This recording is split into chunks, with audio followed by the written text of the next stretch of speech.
15 अप्रैल 2008 रात के 1 बजे अचानक शबनम के पड़ोसियों को शबनम के जोर जोर से चीखने की आवाज सुनाई देती है।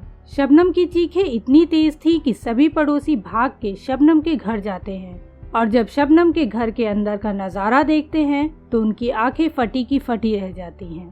घर में चारों तरफ खून ही खून फैला था। शबनम के परिवार के 7 लोगों का किसी ने बड़ी ही बेरहमी के साथ कत्ल कर दिया था। माँ बाप, 2 भाई, एक भाभी और एक मौसी की लड़की, सभी के गर्दन धड़ से अलग हो चुके थे। ऐसा लग रहा था मानो इस घर में कातिल ने मौत का तांडव किया हो। यहाँ तक कि शबनम के भैया भाभी के 11 महीने के बच्चे तक को कातिल ने जिंदा नहीं छोड़ा था। बस अकेली बच गई थी तो शबनम ही।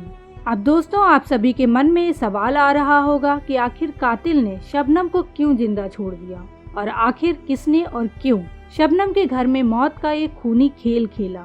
वो सब हम आपको आगे कहानी में बताएंगे, पर उससे पहले अगर आपको ऐसी इंटरेस्टिंग क्राइम स्टोरी सुनना पसंद है तो हमारे इस चैनल को सब्सक्राइब कर लें और सब्सक्राइब बटन के बगल में बनी घंटी को दबाना ना भूलें। तो चलिए दोस्तों, कहानी शुरू करते हैं।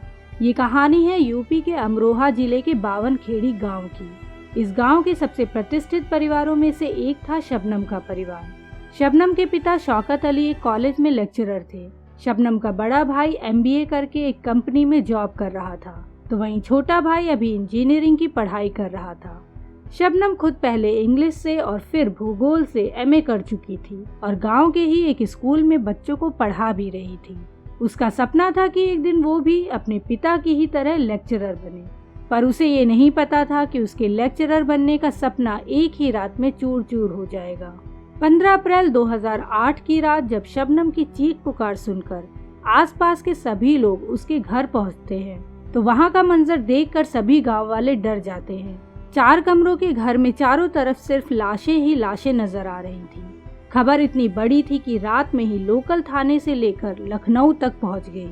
सुबह सूरज निकलने से पहले 10 थानों की पुलिस फोर्स पहुंच चुकी थी। फॉरेंसिक वाले पूरे घर की बैरिगेटिंग करके सैंपल इकट्ठा कर रहे थे। शबनम का रो रो के बुरा हाल था। वो बार बार रोते रोते बेहोश हो जा रही थी। पुलिस शबनम से पूछताछ करना चाहती थी, पर उसकी नाजुक हालत के चलते पूछताछ कर नहीं पा रही थी। खैर, कुछ देर बाद जब शबनम की हालत थोड़ी नॉर्मल होती है तब पुलिस उससे पूछताछ करना शुरू करती है। शबनम पुलिस को बताती है कि रात खाना खाने के बाद सब अपने अपने कमरे में सोने चले गए। शबनम भी अपने कमरे में सोने जाती है, पर गर्मी की वजह से उसे नींद नहीं आती।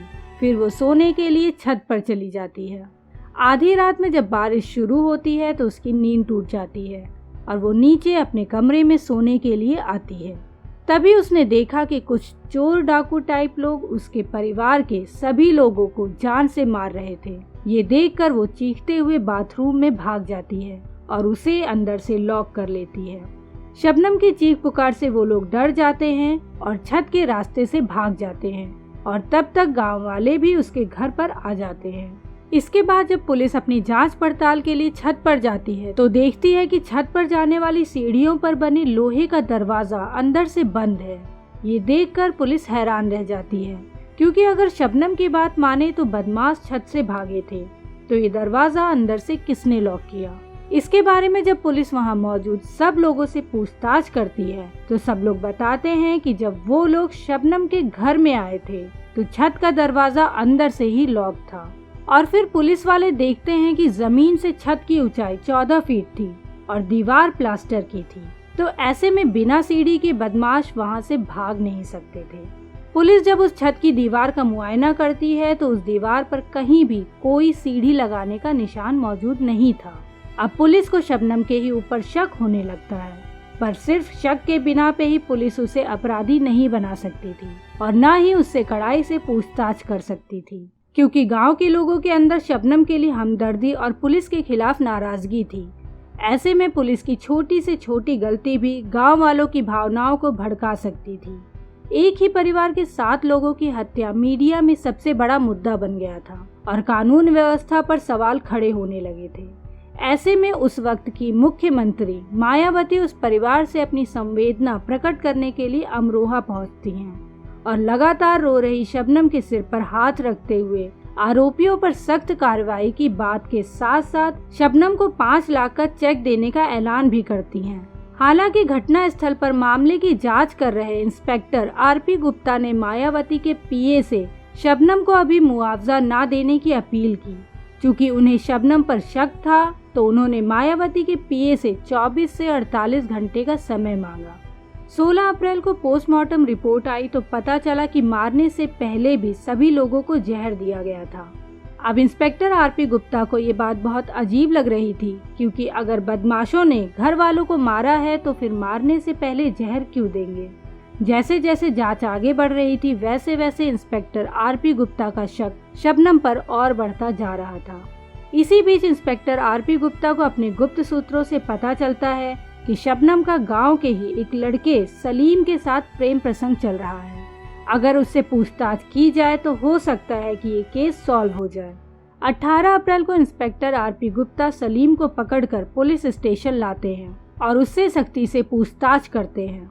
इंस्पेक्टर आरपी गुप्ता के सख्त रवैये के आगे सलीम का हौसला टूट जाता है और फिर सलीम उस काली रात की सारी कहानी बताता है, जिसे सुनकर थाने में मौजूद सभी पुलिस वालों के होश उड़ जाते हैं। सलीम बताता है कि वो और शबनम कुछ सालों से एक दूसरे से प्यार करते हैं, पर ये बात शबनम के घर वालों को पसंद नहीं थी। शबनम को लगता था कि एक न एक दिन सभी लोग सलीम को अपना लेंगे, पर शबनम के पिता और भाई इस रिश्ते के खिलाफ थे, क्योंकि एक तो सलीम पढ़ा लिखा नहीं था और दूसरा कि वो बेहद ही गरीब परिवार से था। सलीम गांव में इलेक्ट्रीशियन का काम करता था और इसी बहाने वो अक्सर शबनम के घर आता जाता रहता था। घर पर आने जाने के दौरान ही शबनम को सलीम से प्यार हो गया। धीरे धीरे जब ये बात पूरे गांव में फैलने लगी तब जाकर शबनम के पिता शौकत अली को ये बात पता चली।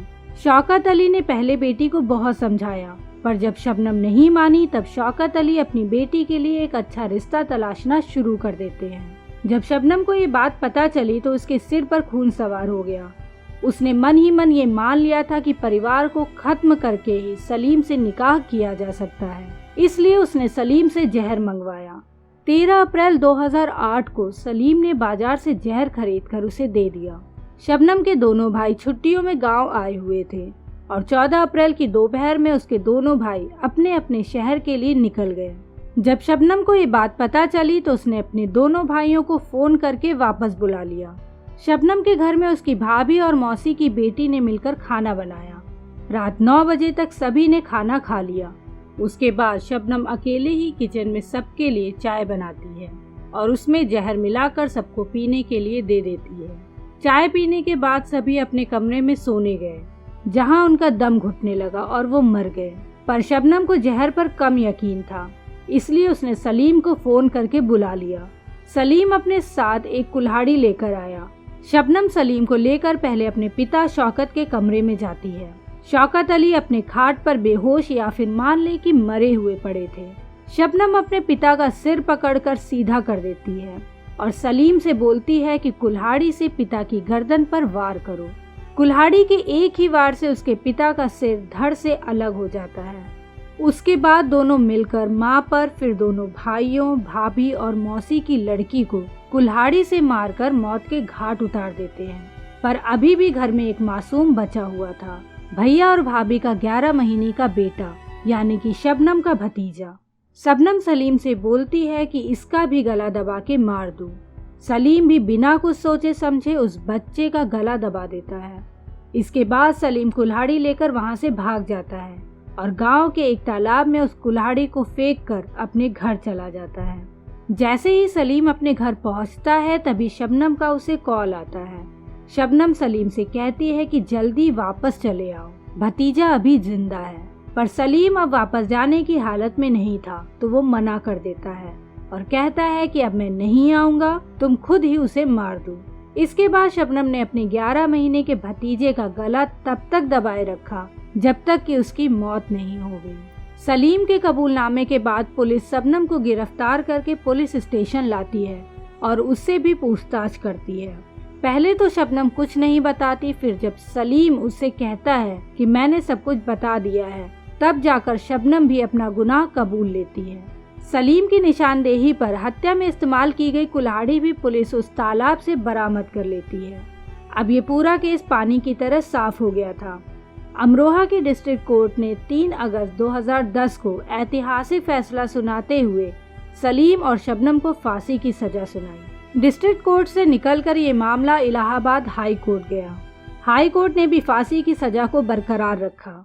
सलीम और शबनम को माफी की उम्मीद थी, इसलिए सुप्रीम कोर्ट गए, लेकिन वहां भी फांसी की सजा बरकरार रही। शबनम और सलीम ने अपने सारे कानूनी दाव आजमा लिए, लेकिन कहीं भी माफी नहीं मिली। सलीम प्रयागराज जिले की नैनी जेल और शबनम रामपुर की जेल में बंद है। दोस्तों, जब ये घटना घटी थी उस वक्त शबनम प्रेग्नेंट थी। कहा जाता है कि शबनम ने अपने बेटे को जन्म देने के लिए ही एक खौफनाक साजिश रची थी, क्योंकि उसे पता था कि अगर ये बात उसके परिवार वालों को पता चलेगी तो वो लोग बच्चे को गिरा देंगे। खैर, सजा के दौरान जेल में ही शबनम ने अपने बेटे को जन्म दिया। करीब 6 साल वो जेल में ही रहा और फिर उस्मान सैफी नाम के पत्रकार और उनकी पत्नी ने शबनम के बेटे को गोद ले लिया। तो दोस्तों, ये थी आज की कहानी। ये कहानी आपको कैसी लगी कमेंट बॉक्स में लिखकर हमें ज़रूर बताएं। और अगर आपको ये कहानी पसंद आई हो तो इस वीडियो को एक लाइक ज़रूर करें और अपने दोस्तों के साथ शेयर भी करें, ताकि ज़्यादा से ज़्यादा लोगों तक ये कहानी पहुंच सके। दोस्तों, अगर आपने अभी तक इस चैनल को सब्सक्राइब नहीं किया है तो अभी हमारे इस चैनल को सब्सक्राइब कर लें और सब्सक्राइब बटन के बगल में बनी घंटी को दबाना ना भूलें। तो मिलते हैं दोस्तों नेक्स्ट वीडियो में एक नई कहानी के साथ। तब तक के लिए बाय बाय, टेक केयर, शब्बा खैर।